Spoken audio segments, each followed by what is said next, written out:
So I see Doug's on the phone. I'll go ahead and if I may, thank you all for joining. Sarah, thank you for your excellent work in coordinating everything and pulling this all together. We appreciate uh, all of the work that's gone into today's presentations. I think the first will be Steve. You're going to give us a presentation here in a few minutes, followed by Robert. Appreciate what you did. We got some excellent comments back on that. Looking forward to that discussion. And then I believe there is going to be a third component to today's meeting, which was not on the agenda, which we will be discussing a interesting, very informative, excellent overview of some of the disparities between the urban environment within our county areas and the direction that we're focused on. So that will be the third component, uh, assuming we have time today. Is that correct, Sarah? Was that your understanding? Yes, that's right. Good. Doug, that's yours also? Yeah, absolutely. And I think it goes back to a nice dovetail into what Robert's going to bring us from the draft outline. So, absolutely. Great. Perfect.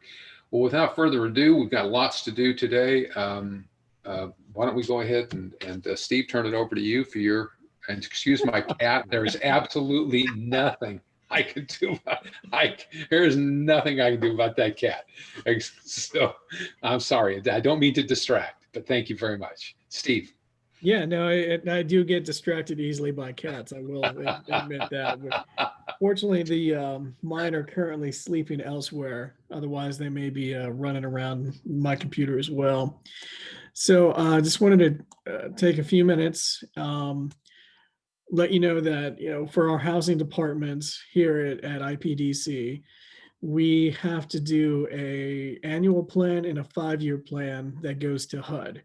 This is the year that we have to do both. Usually it's an annual plan, and then every 5 years we do the 5-year plan.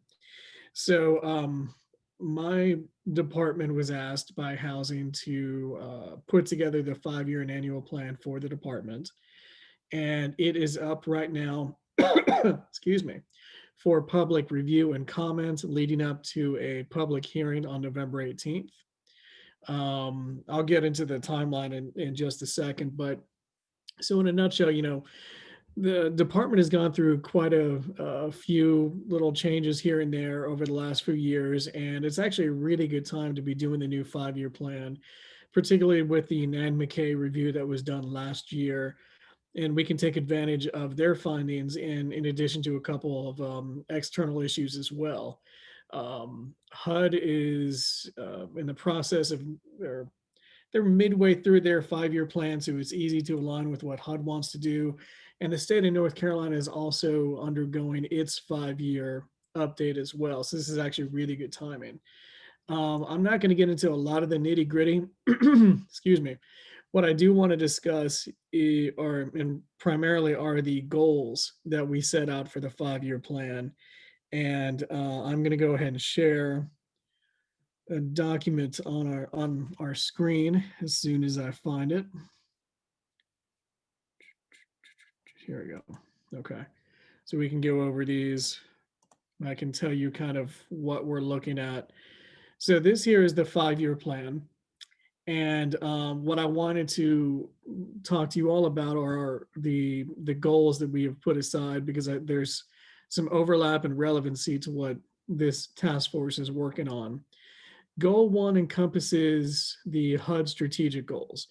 These are the basic HUD goals that all housing agencies across the, excuse me, I'm getting over a cold, across the country have to align with and work on. So these are standard goals: increase availability of decent, safe, and affordable homes, improve community quality of life and economic vitality, promote self-sufficiency and asset development of families and individuals, and ensure equal opportunity in housing for all Americans. We will show you where this can be found, so if you want to go over those in more detail, but those are the normal HUD goals. Our second goal is aligning with the North Carolina State Consolidated Housing Plan. We have put out here 3 sub goals that are aligned with the current plan, but I will say that North Carolina is updating their plan. So some of these may change as we kind of work over the next year to get these goals started and accomplished. And there's a car horn going in the background, so I hope that nobody else can hear that but me. Um, so I will say these 3 are what we have currently, but as we go through the annual plan going into 2020 through to 2021, this goal too may actually change or be added to because of what North Carolina is doing at the state level. Goal 3, final implementation of Nan McKay recommendations. So as many of you know, Nan McKay is a great organization that came in and kind of did a review of our housing department last year.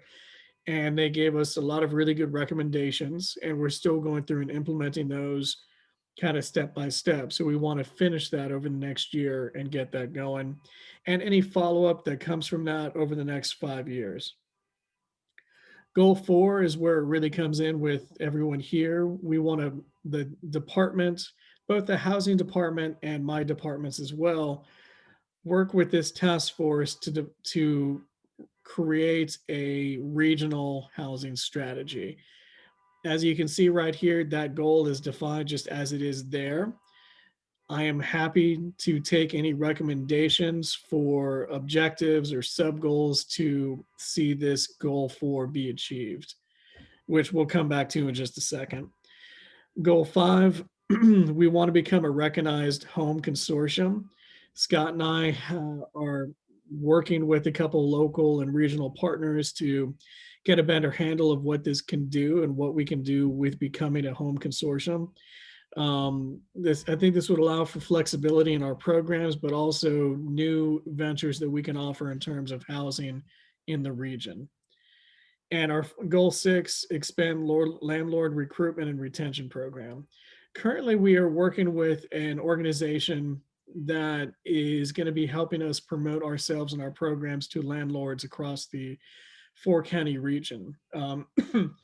We really would like to find more landlords and more available housing units. And so this is going to be a major priority of ours, not only over the next year, but then over the next 5 years. I'm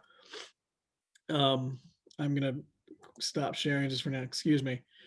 So really, I want to focus on 1, this is out there. And as I said, it's open for public review, public comment, up until our November 18th, in which we have a public hearing, which we will do in person and also virtually. We're working on the details of that. Once that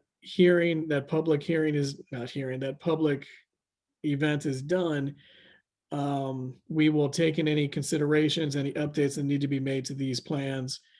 And then in the December IPDC board meeting, they will vote on these plans to approve them, and we will get them submitted to HUD by the end of the year, which is what our deadline is. So that's kind of the status of the annual and 5-year plan now, but I would like to refocus back on that alignment with the task force in terms of our departments working with the task force to hopefully over the next year really build that regional housing strategy. And I think that dovetails into what we're going to be talking about, in the next speaker. Excuse me. I know that was really quick, partly because I can't speak, but are there any questions? I've got one. Can you just spend just a second talking about goals 5 and 6? Just what is the home consortium?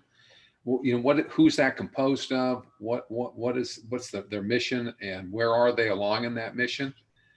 Sure. Actually, Scott, would you like to speak about the home consortium? I'd be happy to. Under HUD guidelines, you can create a consortium or a group of folks together to, there are a couple different versions of how CDBG dollars and HUD dollars come down to state levels. Some are done through entitlement. and some are done through consortium, and then others are either sent directly to, we're a public housing agency, or then there is a public housing authority. We are a PHA, so we do the Home Choice Voucher Program, which is what this 5-year plan is for. But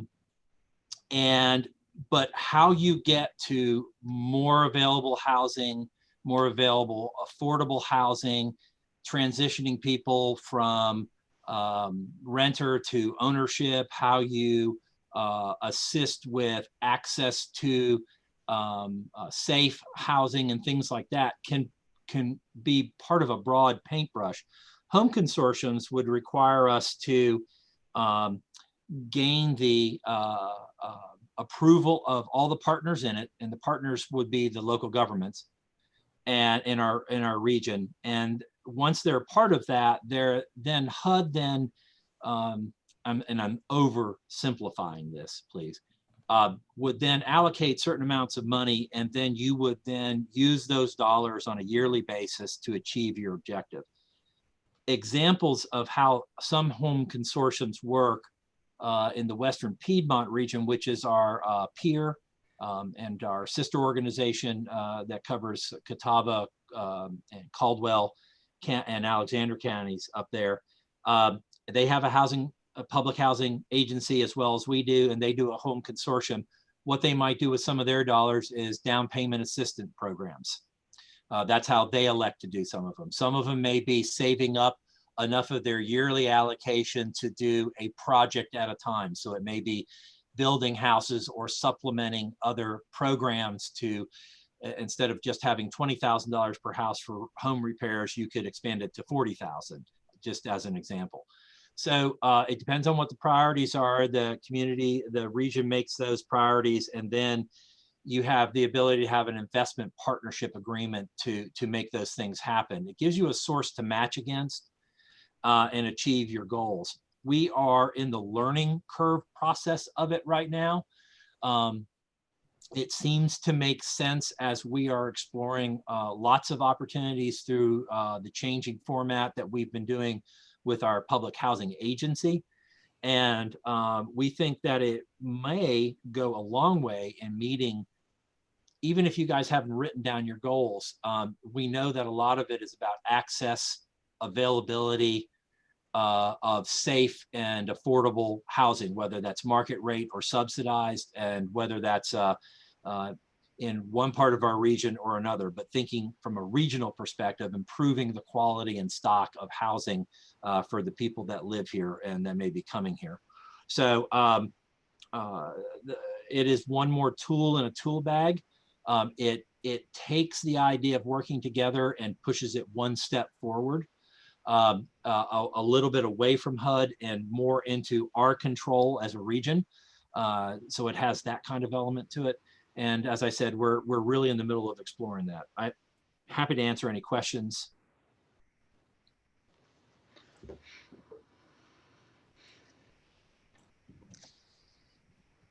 Scott, I guess the biggest question I've got is, by doing that, are we hearing you correctly that opens up additional avenues for funding, or is that funding from a local perspective? Where does that additional funding come from because of that? From HUD.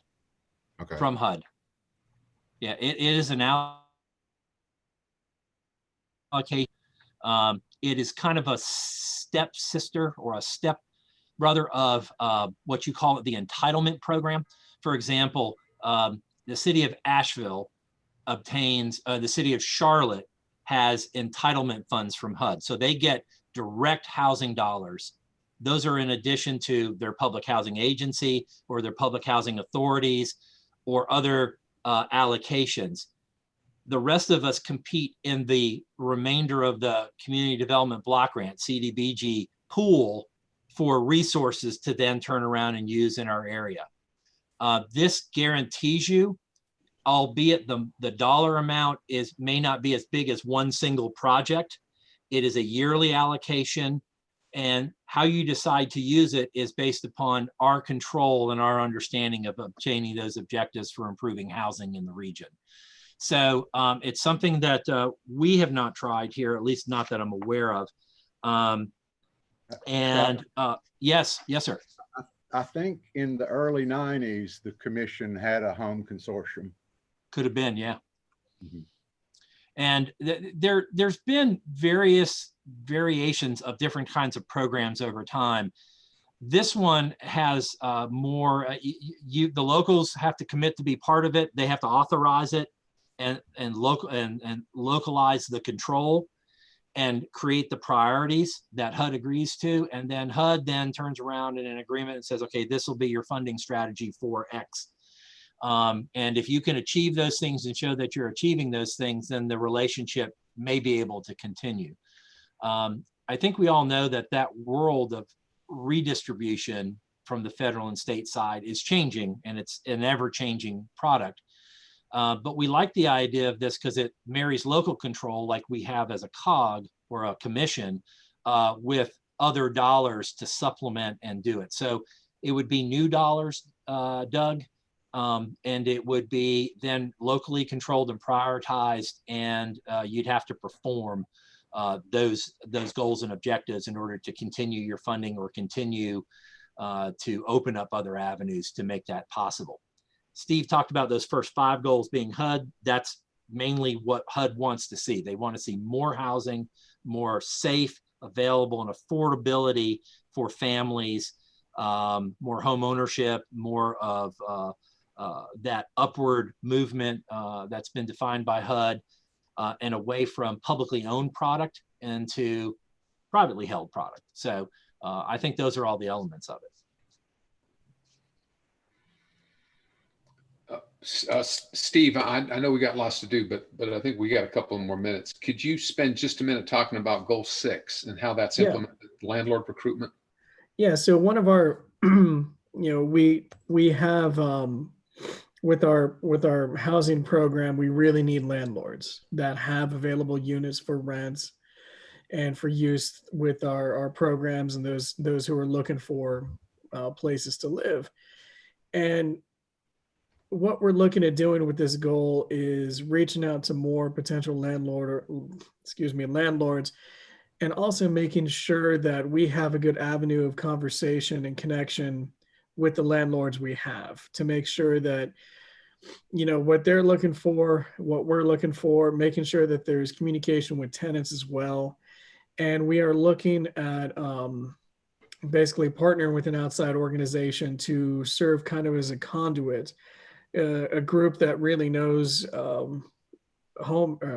landlords and can really speak their language maybe more than us, quasi-government folks can. And so building up the capacity to reach more people will allow us to assist more individuals, which then means we can tap into more resources through HUD. So this is just one of the many links in the chain to be able to expand our scope in the region to provide more for our residents. Does the notion of retention apply to subsidized, or are you looking at landlord relation, recruitment across all housing? I mean, across all rentals. Steve, do you mind if I try to answer that one? Including commercial too, Scott. We put an RFQ out, request for qualifications, out several months ago. Steve's team put it together with members of the housing division. And we put the RFQ out, we got a response, and we are currently in negotiations with a firm to do this that we'll be bringing back to the executive committee in November for approval. The idea here is that we have a required lease-up rate. So in other words, we have 1,407 vouchers. We are currently at about 86%.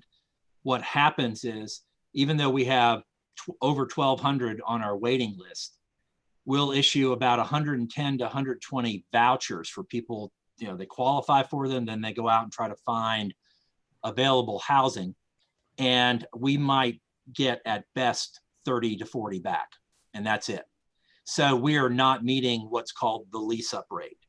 And so one of the ideas that they suggested was a recruitment program. So we are currently negotiating a 1-year deal to try to build that capacity. And obviously where we went to was the rental and real estate market. That's where it went out to. So we'll see how those negotiations fare out and how we do with that. But it's a substantial amount of overhead dollars that we're missing, as well as 200 plus vouchers that are just not being used. Some of it has to do with product. There's not enough product out there. If the Housing Task Force goes back and looks at the data that we put together last November for you folks, we are short somewhere in the 4,000 to 5,000 unit range. And that is a mix between market rate and subsidized. The subsidized amount is somewhere around 1,200, 1,300 units short. There is about a 20% vacancy rate. When we were talking to the real estate agents as they were responding to this, the companies that were responding to us, one of the things that they said is that a lot of folks sit on the sideline. It may be as simple as, that was my mom's house, I don't really want to rent it out, I now live in Charlotte, to all the way to, I don't think I understand your program very well, or or somewhere in the middle, I've got units, I'm an investor, I've had only so-so experience. So it's also about improving our delivery of service and our ability to serve both the client and the landlord.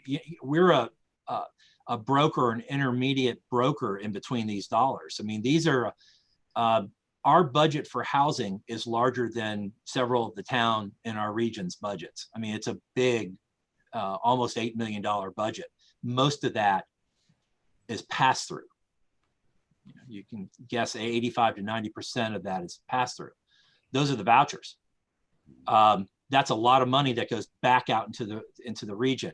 We have an obligation to do what we do better. That Steve was talking about, that Nan McKay analysis of how we do business. But we're a broker between these landlords and the clients. That's where we start referring to people as citizens and start referring to them as clients. But for us, our business is, that business model that we have is based upon how good can we deliver the service to both sides of that equation.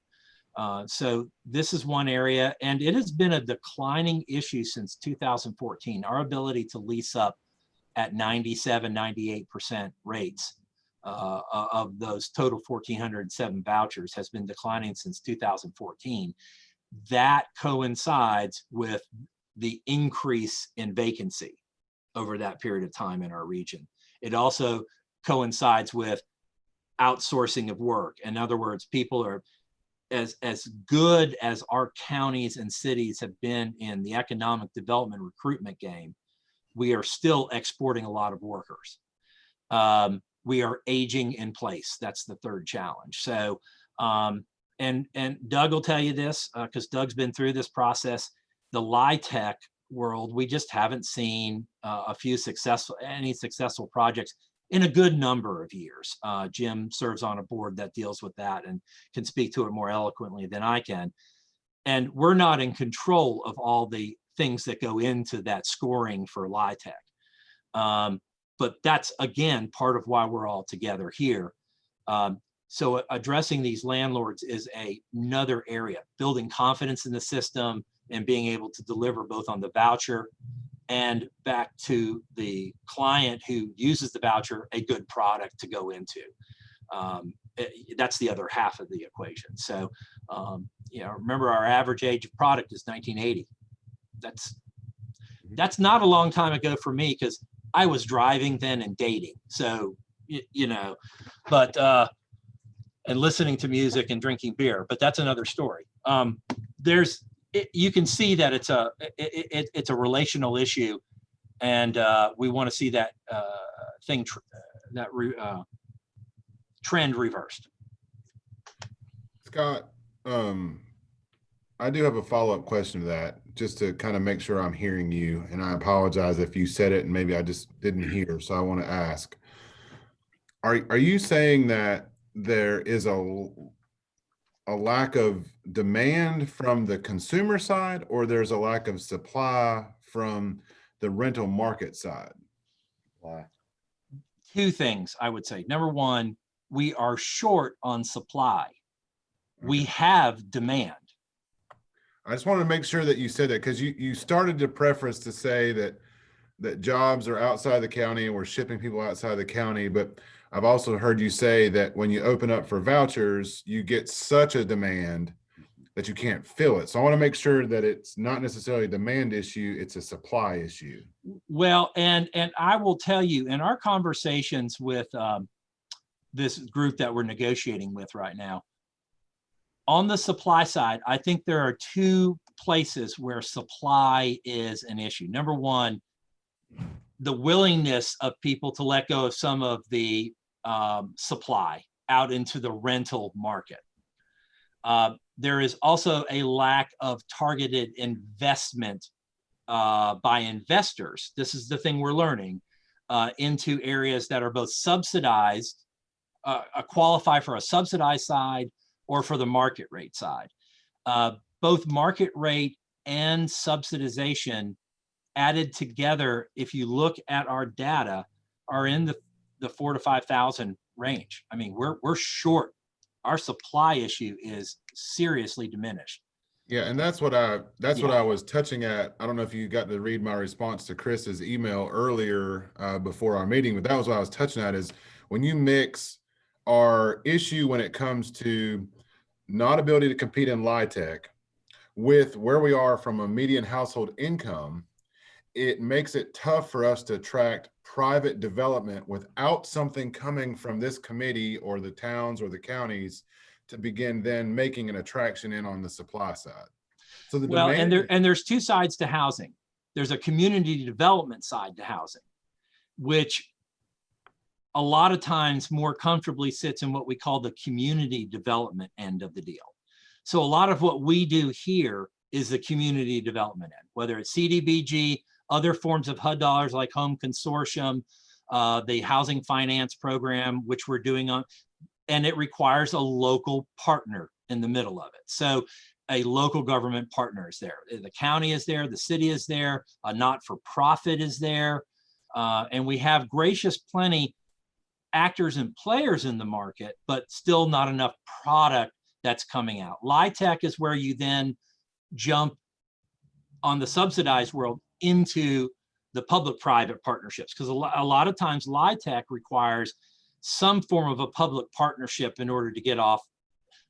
Otherwise, the market would be driving it, right? So there's LIHTC product in Charlotte, but the market drives it because it's a large enough market to absorb things and the other parts of the cost structure of housing.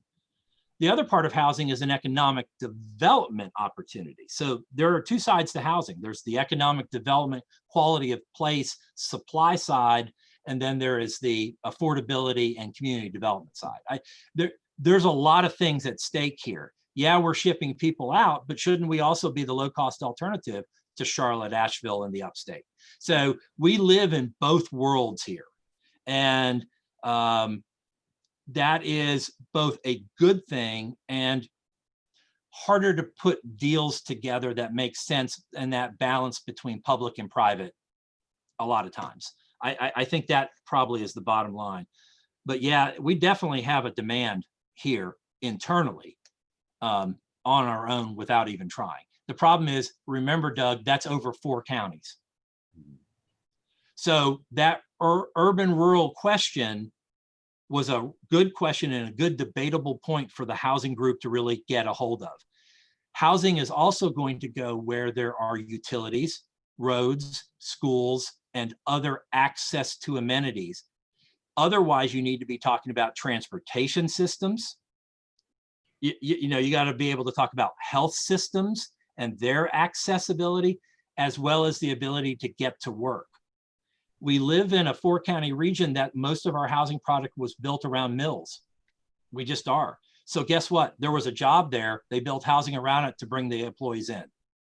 As soon as the employees then had more control of their assets and their economy, the money that they did in their households, they could move out of that kind of housing, and they begin to spread across the county. I mean, that's that's really the history of the 4-county region. And so I hope that helps a little bit, Doug.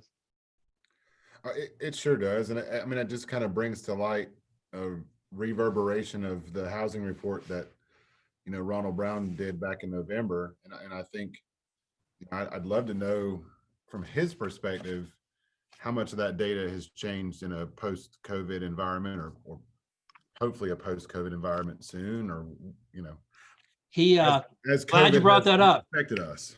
I'm glad you brought that up. I did speak with Ronald about when was the proper time to update his study. His recommendation is that it would probably not change much because of the lack of other data they can get to. And that's really the results of the census. Goes back to Steve Garrison's point that he's been pushing as a county manager and as just a good citizen, and that is participate in the census, folks. If you don't, that information doesn't get into that American Census survey. And that data is who banks, housing developers, HUD, public-private sides use to develop their marketing plans. I mean, they go to that data. I mean, that data is there. So Steve's push and his continual push for participation in the census, I hope you all heard it, and I hope people participated. It's really important. That's where they go for the data. It'll be next year before we update the data. After that census, that first round of American household census data comes out, Ron will then turn around and update that data, and we'll go from there.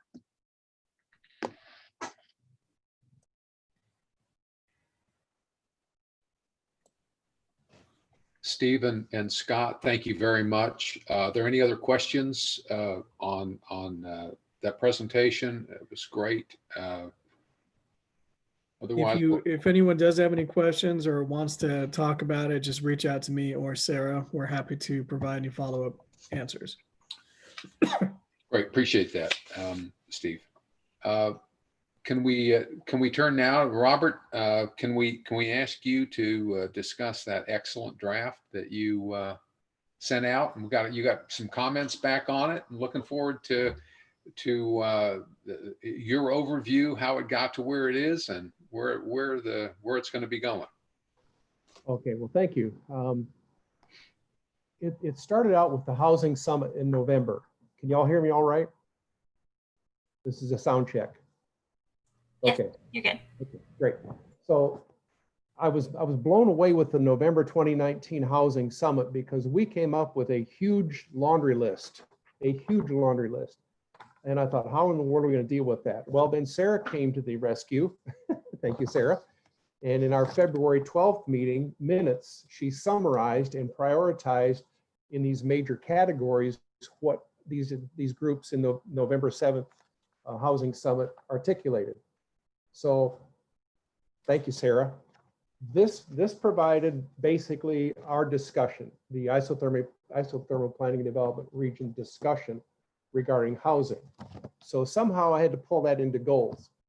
So Sarah had sent out 3 examples. One was from Minnesota, one was from British Columbia, another one from somewhere else. I elected to use the Minnesota model because Minnesota had 6 distinct goals that tended to align with our discussion. The format that Minnesota had were goals and then subpoints or actions, action verbs under each one of those 6 goals. So I thought, if we're going to talk about a future strategy, we ought to have goals and actions. The key was linking our February 12th summary from the Housing Summit in November to the 6 goals and actions. And that's the report that I drafted a couple months ago and sent out. So I wove the 2 together. The copy I'm looking at right now has Steve Garrison's comments on, and right on target, Steve, if you're still here. I appreciate your input. But in looking at this, what I intended to do from my perspective was provide a foundational document. A foundational document that compiled all of our goals, our discussion, and our actions that we can build into policy statements, whether it's for the HUD requirements, whether it's for IPDC housing, but more importantly, for the counties and municipalities to do policy development and deployment. So from the town of Columbus, where I'm an elected official, I look forward to this being a basis for us to develop a Columbus-specific housing policy. And the timing is good because we're redoing our land use ordinances and our zoning to conform with the 160D requirements. And we're working in some new language regarding affordable workforce housing and some zoning issues. So this is foundational for us to deploy at the governmental level. The town governments and the county governments are in positions to deploy this with regional partners like Habitat for Humanity and others. One of the things that I tried to weave into this was what we know about the shortages in our region. And we have, and Chris pointed this out in his note, we have an urban audience and we have a rural audience. Two completely different needs. The rural audience isn't close to water and sewer publicly. They're not close to broadband access. They're not close to transportation corridors in the rural areas, especially like Polk County. There is a gross shortage of repair funding available to address those rural housing. A lot of the substandard housing that we have in the county, in Polk County especially, deal with needs of roofs, floors, plumbing, electrical, substandard kitchen facilities need to be upgraded and so on. So what I tried to weave in here were those comments from our housing summit that addressed not only the urban of, you know, multifamily townhouses, subsidized housing, but also the rural part that has a population and housing units that are dispersed out in the countryside. So that's the framework that I pulled together in this. The format is just a draft. The goal statements are just a draft, but it's considered a first cut. As you look at a goal, for example, goal number 1 says commit to homes as a priority. Right after that goal statement becomes what I call the IPDC region principles. Well, one of Steve's comments was very insightful. He said, those aren't really principles. And he's right, those are discussion. That's the IPDC discussion that we had in housing. So I would change that to discussion points. And I list those as alpha listings underneath that. So you got the goal statement, the isothermal planning and development region discussion, and then the third part of each goal are the actions. So the actions, Steve had suggested putting a heading in those things because those actions, for example, in goal number 1, there's 3 actions, 1.1, 1.2, and 1.3. Each of them has an action verb. So those are actions that are linked through the IPDC discussions back to that first goal. So that's the template that I use. That's the format. What I'd hoped was that we'd get a lot of comments, dotting I's, crossing T's, taking out some of the Minnesota specific stuff like I talked about families of color and things like that that aren't necessarily an emphasis in our area as much as they would be in an urban Minnesota setting. So we have to de-urbanize this, make it fit, make the words fit our region. And that's where I stopped short. I tweaked it a little bit, but I stopped short to say, y'all have a part to play in this too. So we really need to go through this and not necessarily on a Zoom meeting item by item, but we need to go through this, make changes, make recommendations submitted to Sarah. And Sarah, I can work with you to reformat, to compile or whatever, but we need to have several iterations of this to get all of our inputs. I think the points that Chris brought up were very valid. And one of the real concerns that we have is back to repairs. And Mel and I have both experienced this in the Habitat for Humanity.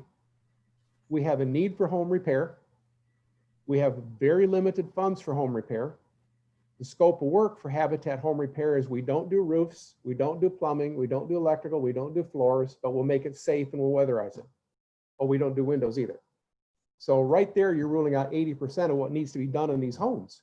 The second part, and probably as critical, is we don't have a skilled workforce that we can spring into action with The second part of that, leadership or supervision to make things happen in a very safe and productive and quality manner. And we've experienced that in my time with Thermal Belt Habitat. And I think those of you involved in local home repair are experiencing that too. The construction trades right now are flat out slam up booked. And to get people to do home repair is almost impossible.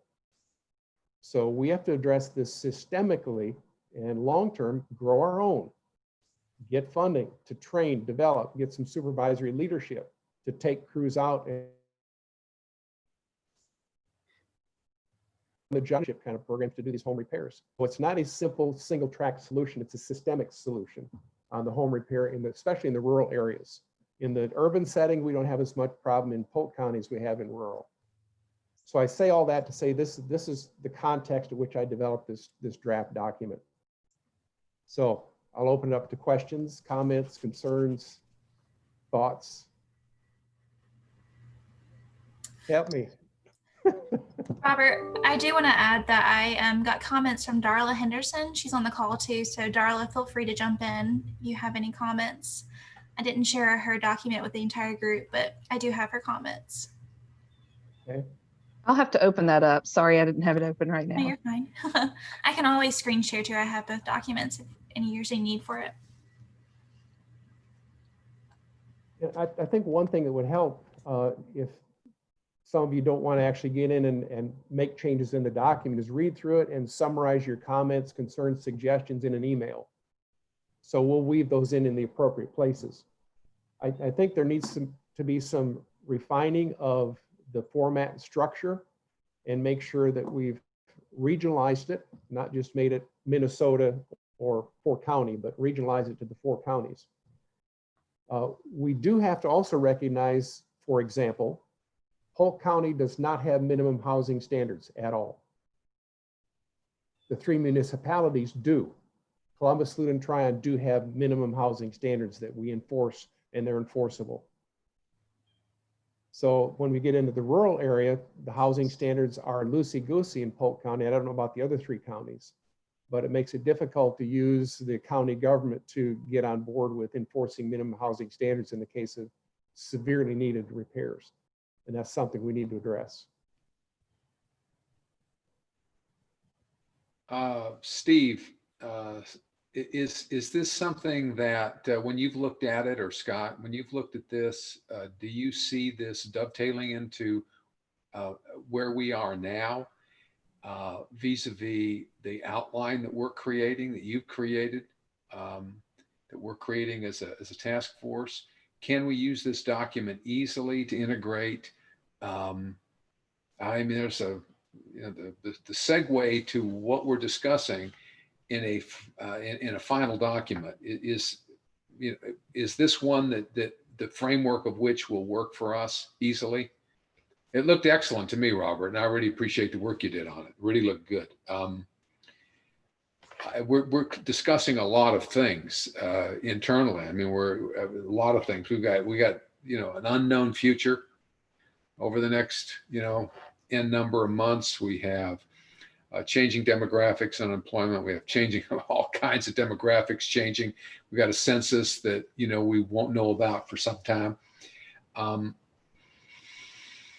I think we need a document which I think you've set out that is detailed enough and yet focused enough to allow us to individually address each of these major areas that we're identifying. And Steve, I was just going to ask you, when you looked at that, do you see the document? Are there areas that we need to add to that to bring it more in line with the broad approach that we're making, or is it broad enough as is? I don't mean to put you on the spot here, Steve or Scott, but I just please put Steve on the spot. Please put Steve on the spot. Yeah. Okay. There you go, Steve. Well, I think that this is, Robert, first, thank you for taking the time to do that. It's very appreciated. I think this is going in the direction we want to go. And, Craig, to your point, I want to see how the further discussion on this goes. But I think this is getting somewhere where we need to be, and hopefully we can have something wrapped up or some sort of or guiding document relatively soon, because I just think it would be helpful for this group. And I think it would help align with what we're trying to do in the housing plans. Scott, any comments? What I would say is I think it's a good framework to work off of. I think it gives you a structure. I think one trick for us will be to, as you as a group discuss the ins and outs of everything that Robert has laid out. And remember, it goes from that last November summit, what Sarah put together, now Robert's put together. And what I would say is that the meat in there needs to be discussed first. After you do that, what it's missing are the action items. So, what actions do we want to take as a group to further those goals? And as you guys formulate that and agree or disagree with the list, and I don't think Robert has made any notion that that's a finite, that is what it is and it can't be anything different. I think he said, I put it down, here it is, here's a structure, now go at it. And I think when you guys get closer to that, what we can do is align it with the HUD 5-year plan that we're putting together, because I don't want to see them separate. I do want to see them align, interconnect, and connect, because what we do in the HUD 5-year plan for our housing choice program will be some of the action items that have to come out of all this. So we want to make sure that's aligned. The only other missing piece is to make sure that we are, to the extent that we can, aligning with the state's 5-year, Steve, what do they call that? A comprehensive Consolidated housing plan. We need to do, and the only reason we need to at least address their consolidated plan and align it to the extent that we can. It doesn't say you can't be different, but the more aligned you are, the better luck all of us are going to have in grants, public-private partnerships that may work, moving the legislative noodle on some of the LIHTC issues, which I think are some of the things that are missing right now out of Roberts. And I think that bears some good discussion. How can we get some of those alignments about the rules? And they're just crazy, to me, 2 miles within a X or Y. You could substitute that with good public transportation. If that is indeed cheaper investing in that than it is to invest in something else. So I think it's all about opportunity cost. I think it's about aligning that with the state so that you can at least be in line for funding opportunities or leverageable opportunities from the private sector that they could take advantage of. You've got data now. You can use that as your baseline. Steve can add any other data on workforce into this and demographics that we're aware of in the region. So you've got your database. And then the other thing is, I think this needs to be a major component. I like what Robert's put together, but it's a major component of when Steve's group starts doing the 5-year update to our Set 5 plan, which Robert was part of. It's now going to be called a CEDS, which is a comprehensive economic development document from this point moving forward as we become an economic development district on behalf of all 4 counties. But housing has to be a part of it. I mean, we can't have those foundational issues not exist in an economic development document. We just can't. Education and training, transportation, housing, utilities are all part of economic development, all part of quality of life, all about improving things for raising a tide for all people. So I think it's a good structure. I think it gives you a lot to now work on. Matter of fact, it gives you a great amount to focus. And now that Steve's presented his HUD plan, I think you guys can now start the hard work of integrating these things and having these out loud discussions about priority. Where should they be? What do you add? What do you subtract? How do we create better and a better product? But I think you've got something to work with. So a question for Steve, since you threw him out in here. Your goal 2 on the 5-year plan was align the activities with the NC State Consolidated Housing Plan, goal 2. So what would it take to go through goal 2 and connect the dots to the 6 goals in this draft that we've prepared? Can you take I can definitely do that. Pardon me? I can definitely go back through and make sure that they are lined up.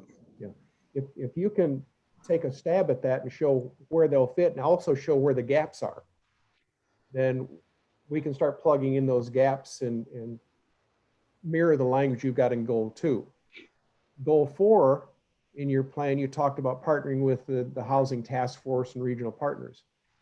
I would ask too that you look at your goal 4 and ask the same question. What in goal 4 should we put into this, and what's already there that we can link to show us that fit between goal 4 and goal 2 in this draft.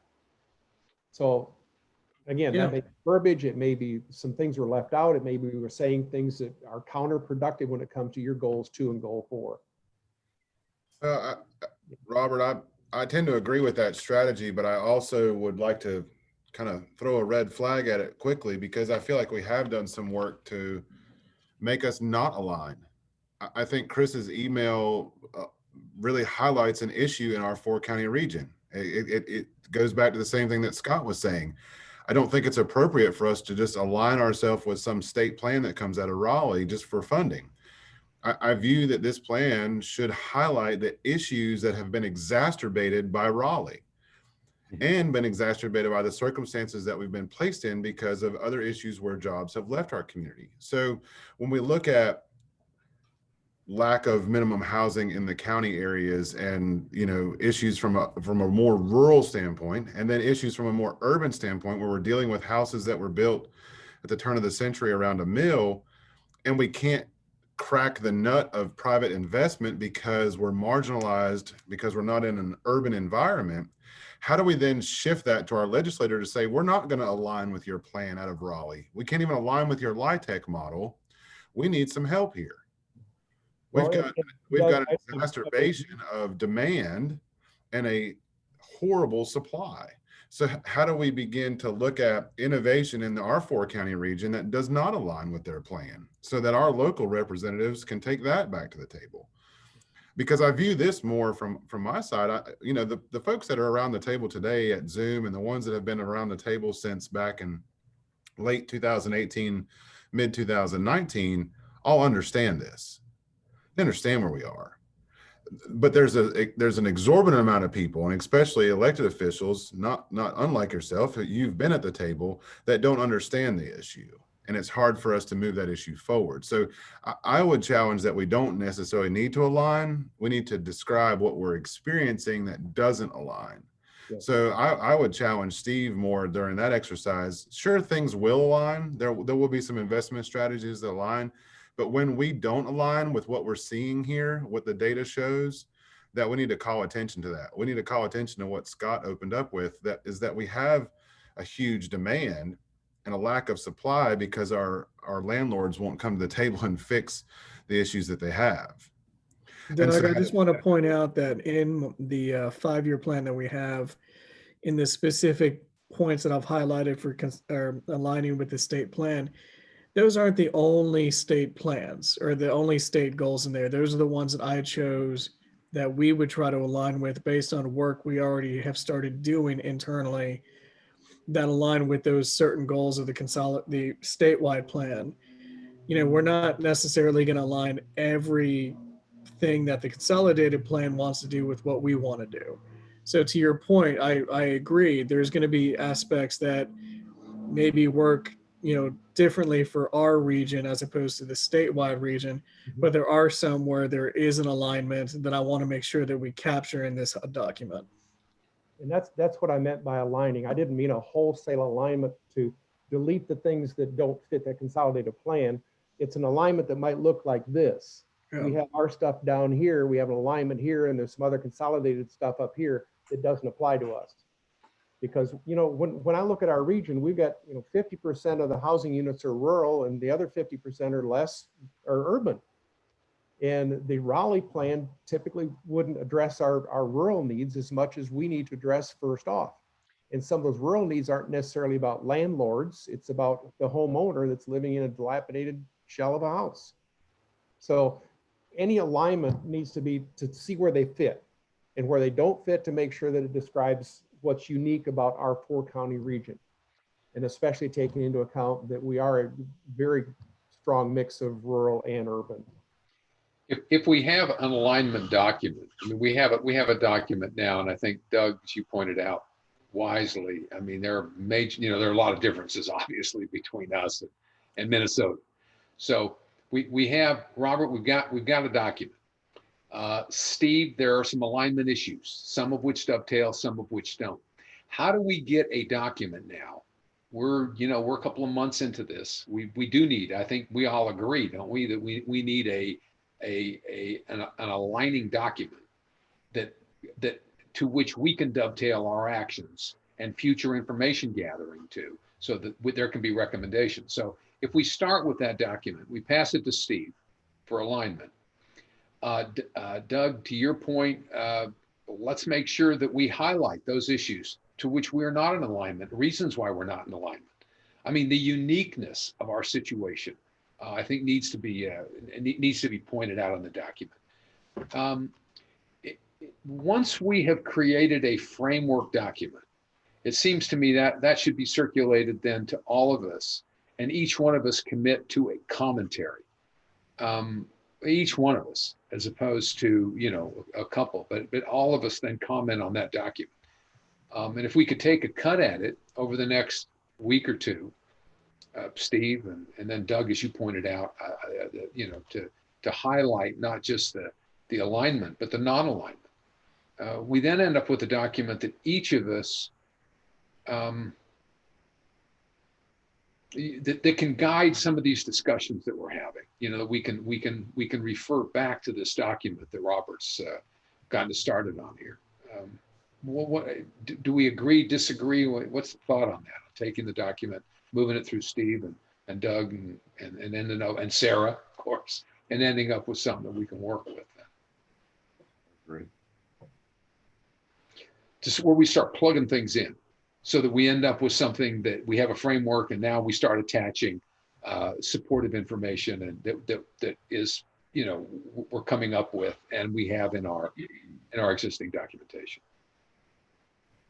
Yeah, I agree. And the other thing that would be helpful, and I'm willing to do it for Rutherford County, or if somebody from IPDC is willing to do it for all the counties, is to plug in some data that pulls out of Ronald Brown's report, especially in the overarching goals, kind of help with showing the need, because Ronald went through a good number of those charts that they don't necessarily align with all 6 of Robert's goals that he's putting forward here, but it's somewhere in those sub goals we can pull over at least one of those charts. And it might make sense, I don't know, to pull over his chart from the summary report that showed all 4 counties and kind of the need there, just to kind of have that in this document or link it over to this document. Well, just a thought. When I just looked over at the Minnesota report, what we see on these few pages that I drafted are the first 3 pages of a 72-page document from Minnesota. So behind, and look at the example Sarah passed out, behind these first pages with the goals and the action statements and all that about our region is all the data, the backup, the justification, the meat for each one of the goals. The front matter is like an executive summary. It has the goal statements, it has the IPD specific discussion, it has the action statements, but all the backup is the rest of the document. So I caution you not to try to put all of those, the statistics and backup from Ron's report in this document we're preparing here. Those are attachments to it. First things first, we need to make sure that the goals are stated the way we want to state them. We've woven in the IPDC discussion that we had in November and again in February. And the actions are basically the foundational actions to move forward. The backup information and detailed actions and strategies is the rest of the document. So again, Minnesota was 72 pages. This is only what, 4? So backup's going to be important. Yeah, absolutely. Completely. I mean, the backup's critical. I mean, that defines the document. Sarah, could you take that as an action item if we all agree, for you to coordinate with Robert and Steve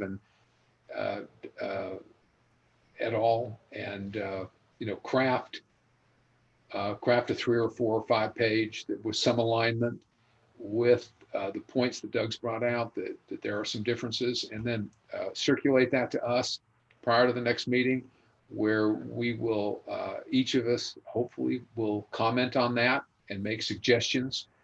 Do we need to vote on that? Is that something that we all concur that we want to move forward on? We were charged to deliver something like this. Right. Is there any other discussion on that? Well, I would move that we do that. So if there's no disagreement, then okay. Sure, that sounds good. Thanks, Sarah. Robert, thank you very much. Really appreciate the overview, the analysis, the discussion. We could turn to Chris now. Chris, thanks for joining us. Really appreciate your overview document you sent out to us a few days ago. Appreciate your taking the time to do that analysis. If you could spend a few minutes, unless there's more discussion on this point, if you could spend a few minutes and give us your overview and your analysis of direction of this committee, what you feel that perhaps we need to be also looking at, we'd appreciate that. Are you there? I am. Great. Nobody told me I was going to do this. Well, I mean, it was a great letter. We appreciate it, and I think you've highlighted some points that we've all acknowledged. And if you would just take a minute and maybe just summarize what you've said for those that perhaps have not read the entire document. And I don't have it in front of me. And when you say document, I don't know if you mean the report that was drafted by the Polk County Housing Solutions Task Force, which as I said, I sent along. Let me back up and say one thing, because there are some difficult sort of issues that we have addressed, and what I'll call conflicts. And Doug has brought it up when he talks about what happens in Raleigh. And I almost got on the chat to mention this, but I think it's appropriate to mention it now because I think it's relevant to what you just asked me. When I moved to Polk County in 2008, I joined the North Carolina Housing Coalition and went regularly to the annual conference. And starting in the very beginning, I don't know, I'm sure there are people there who are familiar with the North Carolina Housing Coalition. A guy named John Niffinger was in charge of basically putting together their annual program. And I'd go, and every year I'd say, I appreciate it, but you really need to provide some programs that deal with rural housing issues. And I'd send that email every year after attending the conference. And I'm just a volunteer single person. I have no juice. I'm not an elected official. I don't work for any agency. And essentially, except for one program that they put on one year, they have essentially refused to address those issues. They won't include and don't include any discussions or educational programs or anything like that that's relevant to the housing issues that are faced by counties like those counties that are part of our region. So it makes it difficult. And I guess the conclusion is there has been no one with any authority, for lack of a better way to put it, who's been willing to advocate for regions such as ours, either with the North Carolina Housing Coalition, which purports to be looking to provide housing solutions for all people in North Carolina. But in fact, as we've identified, they don't. And there exists, for example, a Western North Carolina, and I think Jim is part of that group, Jim Edwards, Western Carolina Housing Partnership, but it again tends to be focused on developing LIHTC projects. So we've got that conflict in terms of how the approach is done for areas that have greater population densities than our region does. And then we've got that sort of in micro circumstance because our region is different. Again, I've only lived here since 2008. I've only lived in Polk County and I live in Mill Spring. So I can't really speak much to what the housing issues are in Spindale and Forest City and Rutherfordton and Shelby, but I suspect that they're different. I wanted to, yeah, Chris, I wanted to, let me just jump in for just a second, because I personally appreciate the time you took to to craft the, your analysis, and I think this dovetails with what we're saying. There is synergy, there is certain alignment with our needs and the rest of the state, but there are also some areas, and I think Robert pointed this out a minute ago, there really, and Doug, there really are some areas where there is misalignment, where we are very different. And that's really what you're saying, Chris, what you pointed out in your document. I think you've identified some of those. I just wanted to acknowledge what you've done. Thank you for it. And it needs to dovetail. Some of the things you brought out need to dovetail into our alignment document. I think, in my opinion, I don't know if there needs to be any other discussion of this, but we'd like you to, Chris, we'd like to invite you to, to continue to be part of helping us align this, making certain that we incorporate, not just for Polk County, of course, because that's not the focus here, but Right. it's for the entire area. But to be able to focus these areas of non-alignment that make us unique, that make us unlike the large urban areas, so that we can identify them, we can identify solutions to our housing issues. And in order to do that, we do need to articulate the areas of non-alignment. And that's why I appreciated your document. Just wanted you to spend a minute here and give us an overview. Yeah, and as I said, identify it, and then, and I don't know, I'm going to go back and look at Robert's document again, but as I said, is one of the key things is finding ways, and I'm sure Steve and Scott may have some idea, because there are other sister organizations, I guess, that have the same problem, but finding a way to bring enough resource to bear to advocate for those areas of non-alignment. And that's the sort of the anecdote I was saying about my experience with the North Carolina Housing Coalition.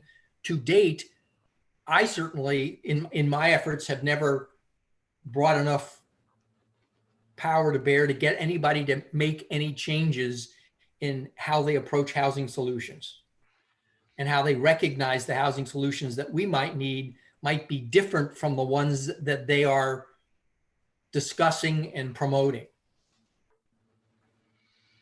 Was there any other comment on Chris's document? And I think we're in agreement that we certainly, there are areas of misalignment, and these will be identified. Hopefully, Sarah's going to head that up right, over the next couple of weeks.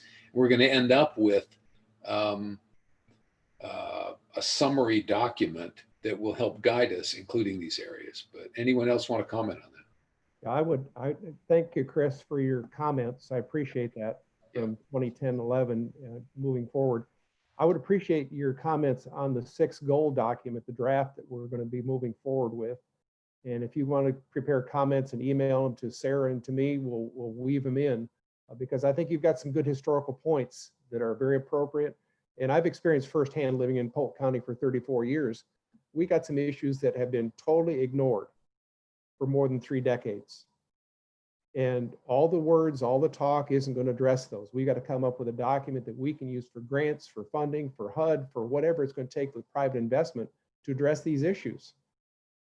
And without such a document, we're just going out like beggars looking for help. So Chris, I really appreciate your insights, your insights on this, the document to help us move forward.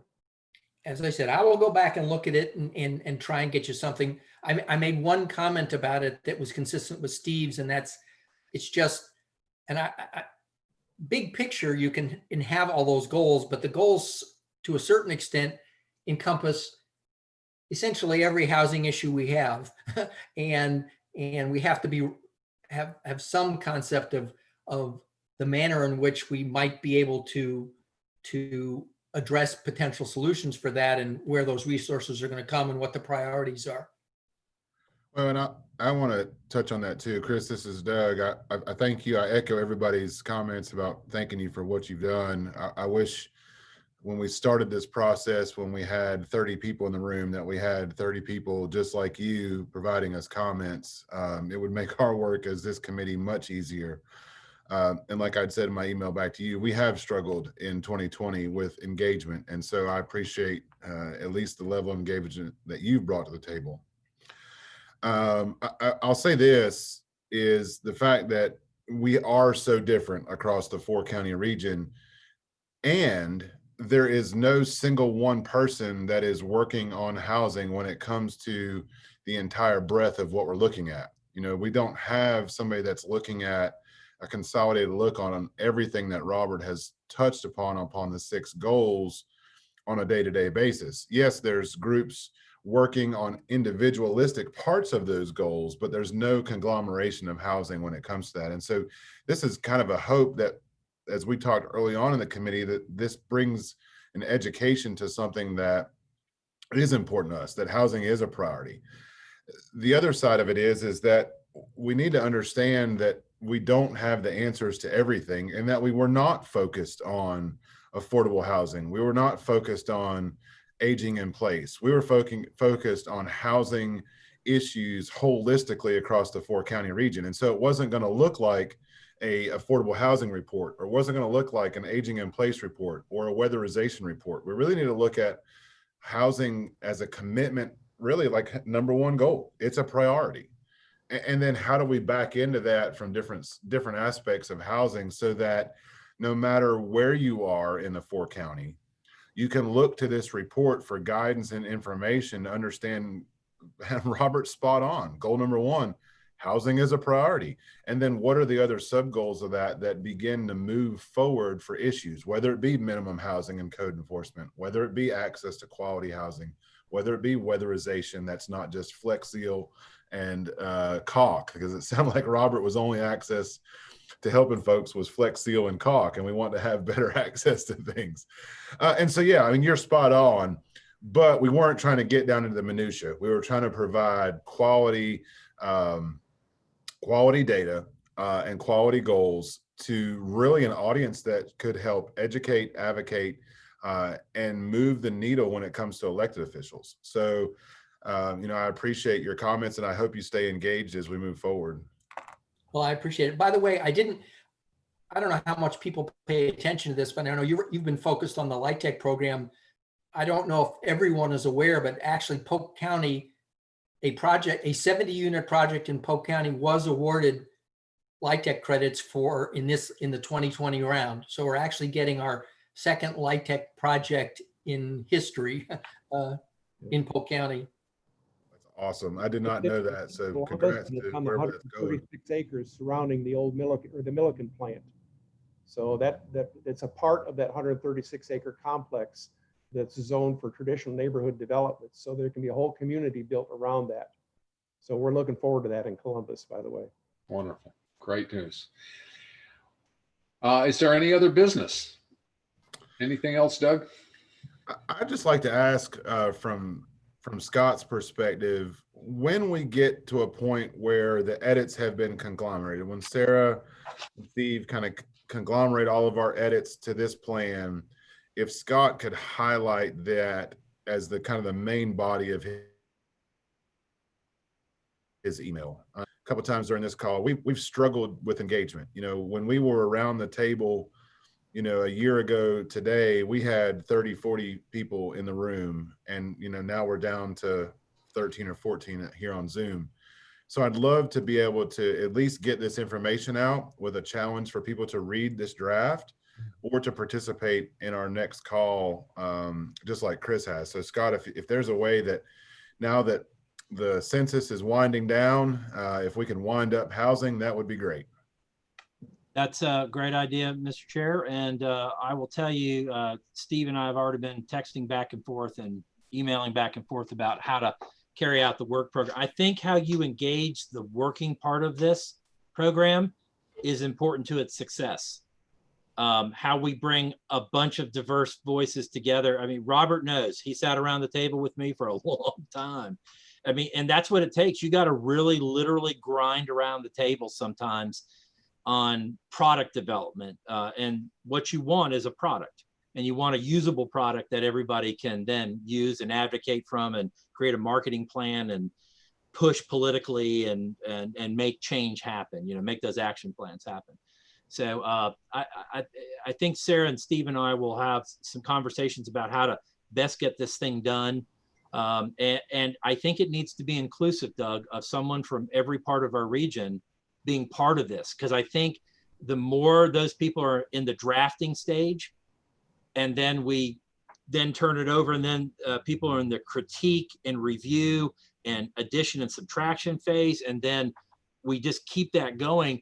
At the end, you get back to your number that you talked about. I mean, we had over 100 people at that housing thing back in November. And that's what you want. You want 100 advocates all saying, I had a piece of this, I got my words in, this makes sense to me, I support the others, let's go and I'll advocate for you.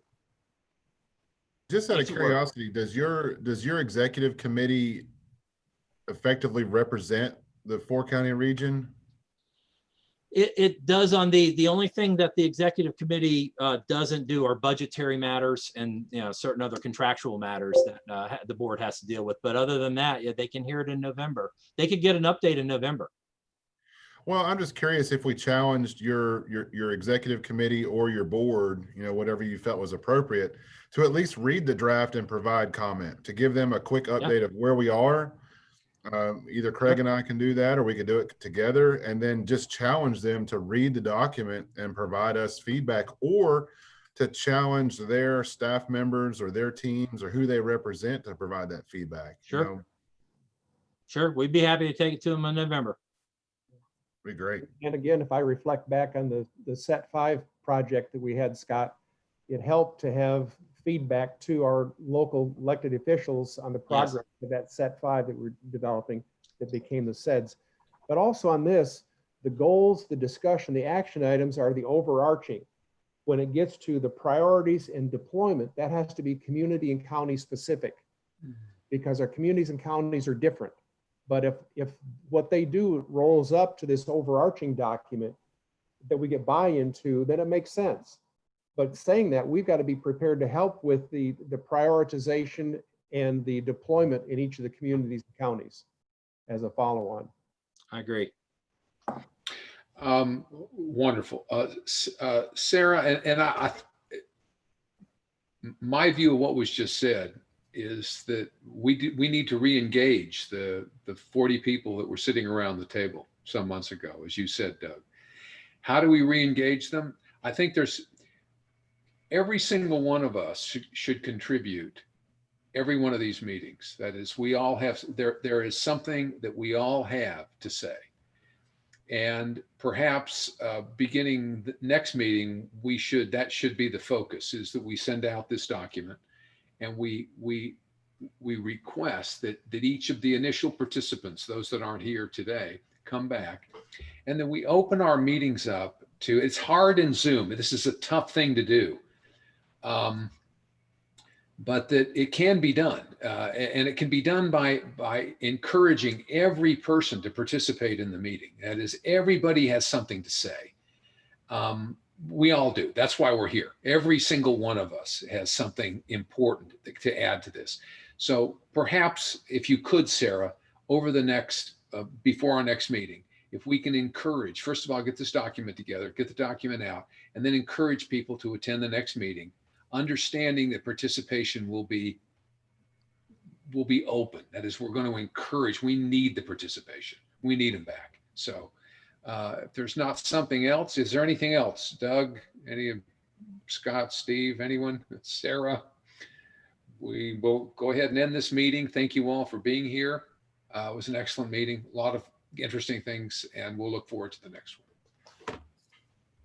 Thank you. Thank you. Everyone.